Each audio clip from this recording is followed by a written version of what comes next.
always wanted to enter this keke napep. Finally entered. Yeah. It's balanced, so it's more balanced than bike.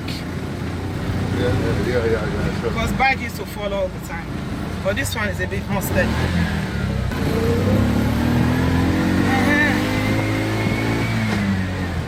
It's faster than walker before. It's better.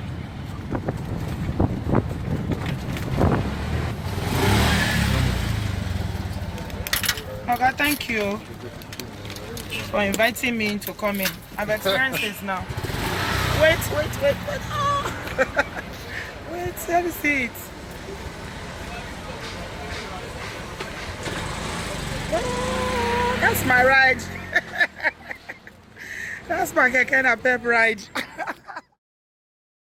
So the first area that I went to in Lagos is around mile 12 area. It's on the Lagos mainland, and apparently these slums are scattered all over Lagos in different areas. You have some in Mushin, you have some in Ajegunle, which is the famous one, and then all over Lagos you have them scattered. So this particular one that I went to is by my tour guide said this is like the posh slum. That was how he called it. He said this is the posh slum. I don't know what that means. What he apparently means is that, you know, this one is better than most of the other slums like Mushin and, you know, and Ajegunle when you go inside. So you can see the entrance. This is the entrance to the slum. It's a lot of dirt. There's a man here. Abandoned vehicles everywhere. See a man there sleeping on the vehicle.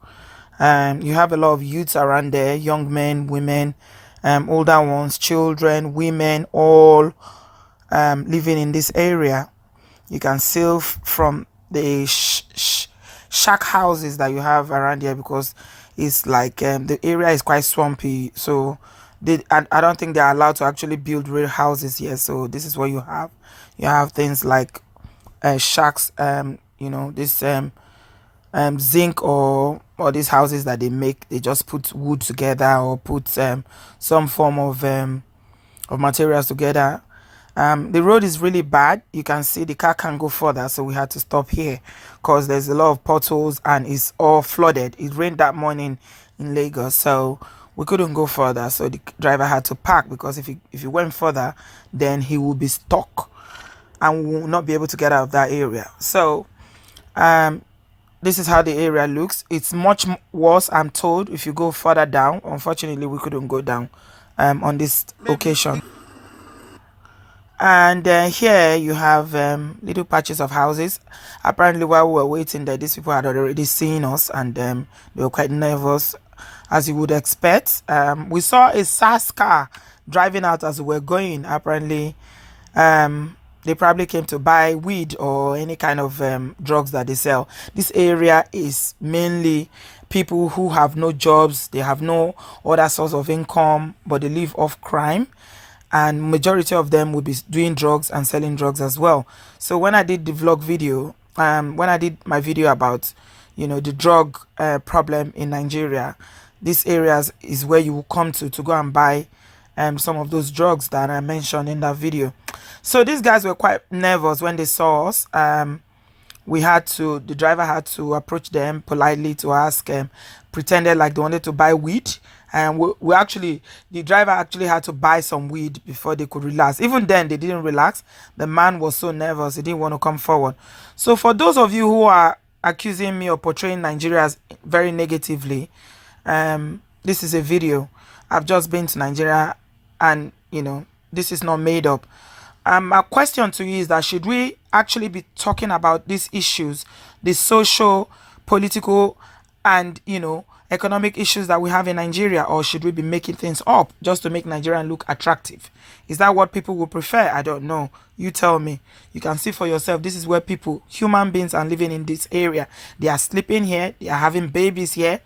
And, you know, their life is stuck here. They look like they're forgotten in the society, in Nigerian society. It seems like no one even remembers that these people are here. You can see the level of of deprivation, the level of poverty in this area. They've got nothing whatsoever. The circumstances and the environment that they live on is just is not acceptable. Is despicable. So I'm asking, should we keep talking about this issue, or should we be lying about what it really is?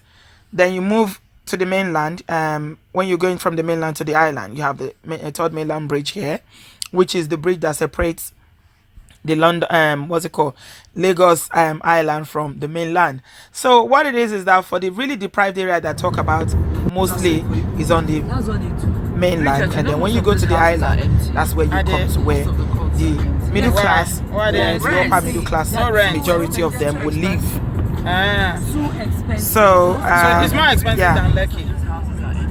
I think Ikoyi is expensive. Ikoyi is old money, as in people have old money live here. Okay, look at this. Like where Queen was staying in Ikoyi. So this is Ikoyi. This is Ikoyi area.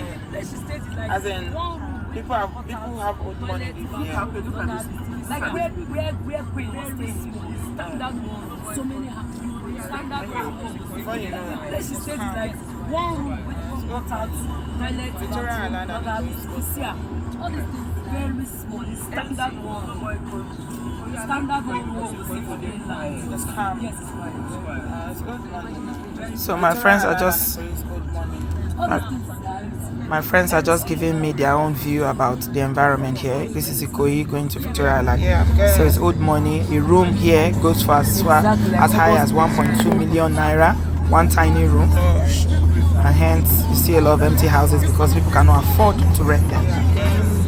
Then moving from there, you're going towards this is Ikoyi Bridge now.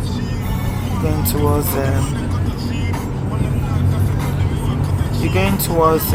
Lekki.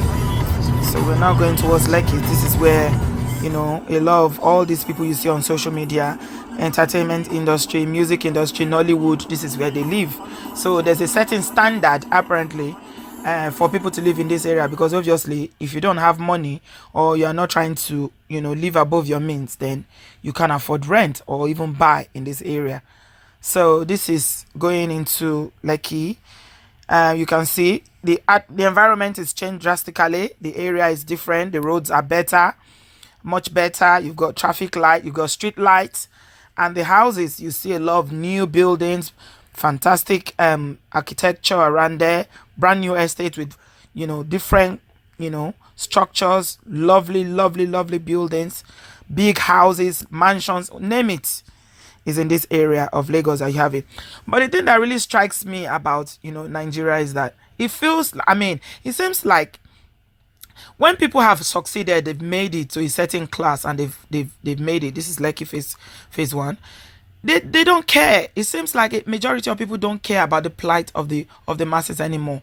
Nobody bothers. When you are trying to talk about these issues, when you care about social justice, you care about equity, you care about things not working, it seems like you are the one that is trying to tarnish the image of Nigeria, so people will be picking on you.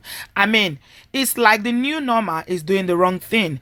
Nigerians will attack people who are speaking the truth, but when people are just overlooking whatever is going on, they don't care, nobody talks about it. Politicians are looting, the economy is bad, there's no electricity, and things. And when people don't talk about it, then they celebrate them. It's like someone told me that there's no reward for someone who has values or integrity.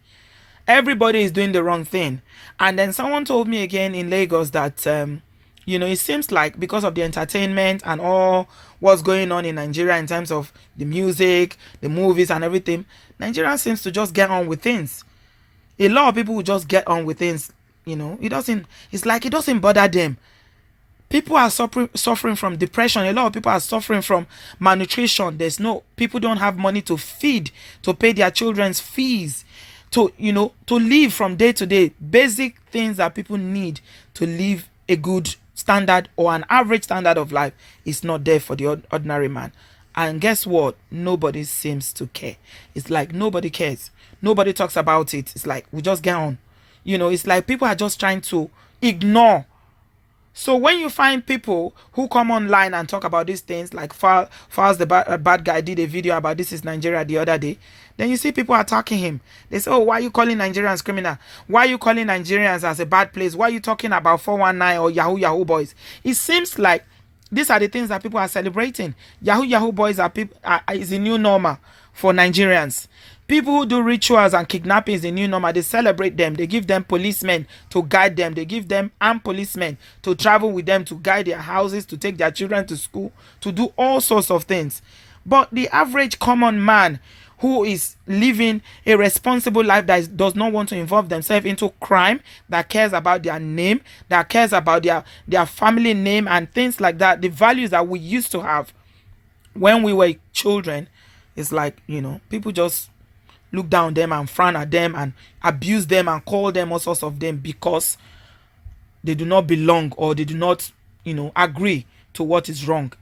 It's celebrating what is wrong, and what is right is now take for instance corruption. If you are not corrupt in a place like Nigeria, those who are corrupt will make you feel as if you are the one that is on the wrong.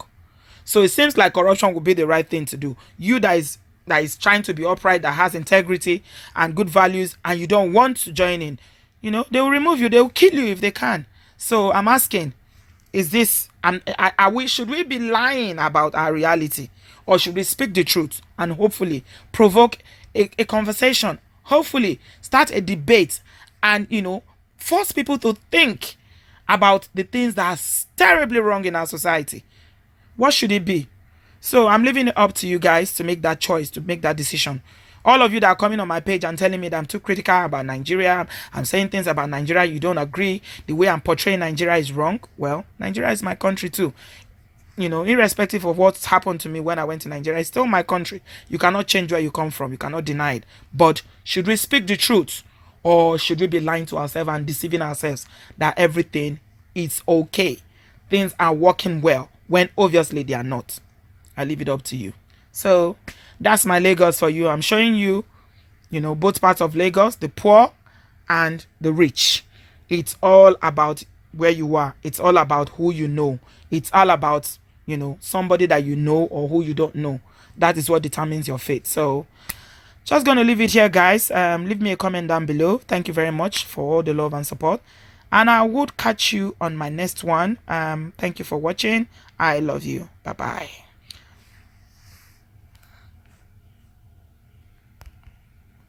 We believe in God the Father. We believe in Jesus Christ. We believe in the Holy Spirit.